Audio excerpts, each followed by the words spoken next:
Please stop pushing, I can't take this anymore. The concert venue is packed tight. A man behind me keeps pressing into my backside. I'm wearing a mini skirt today with a thong underneath, and it only makes the situation worse. He lifts my skirt and presses himself against my hips. As the atmosphere heats up, someone in front of me slams into me and I stumble back a step. My body stiffens as I feel like something just slid inside me. My name was Mandy Cox, and I was a die-hard fangirl. I wanted a celebrity to notice me, so I dressed for attention. I wore heavy makeup and made sure nothing about me went unnoticed. My low-cut top revealed a wide stretch of skin, and my chest bounced with every step. I paired it with a mini skirt that barely covered my thighs and sexy white stockings which hugged my legs. But when I arrived, reality hit. The concert venue was packed so tightly I couldn't move, and the crowd swallowed me whole. The celebrity was never going to notice me. I craned my neck and shouted, "Darling, take me." I never imagined that line would draw the wrong kind of attention. Instead of the celebrity, it caught a filthy creep. After I shouted it, I became aware of a man behind me, repeatedly bumping into me. At first I brushed it off. In a crowd that dense, accidental contact was easy to explain. But the feeling wouldn't go away. Something hard kept pressing against my butt from behind.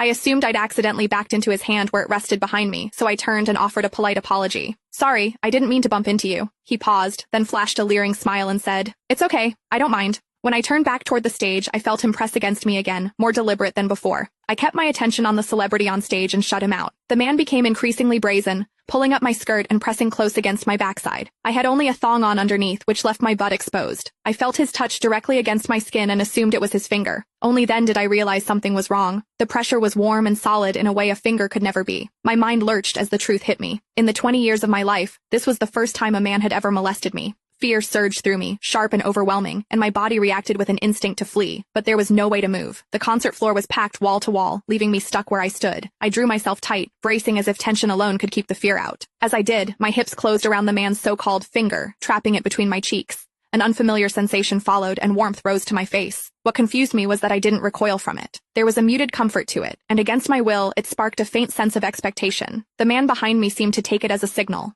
He moved in closer, repeating the motion until the intrusion was unmistakable. I had lived a sheltered life as a college student, and now I was being toyed with by a stranger while surrounded by people. Shame surged within me without warning. I felt the urge to sob, but my throat closed and my voice deserted me. Worse still, the pressure forced my thong inward and sent a restless, prickling discomfort through my body that wouldn't fade. A quiet, involuntary sound escaped me, and the embarrassment followed instantly. I gathered myself and strained to suppress it, holding it down until my throat tightened. The blaring music and the screams around me drowned everything out. With every eye fixed on the stage, no one was aware of what was happening to me. At the same time, the intensity continued to rise, touching something deep inside me. I bit down on my lip as cold sweat traced my spine. My awareness was tipping back and forth between humiliation and a pleasure I couldn't bring myself to name. I knew I couldn't take it anymore if it continued, so I turned sharply to face the man behind me.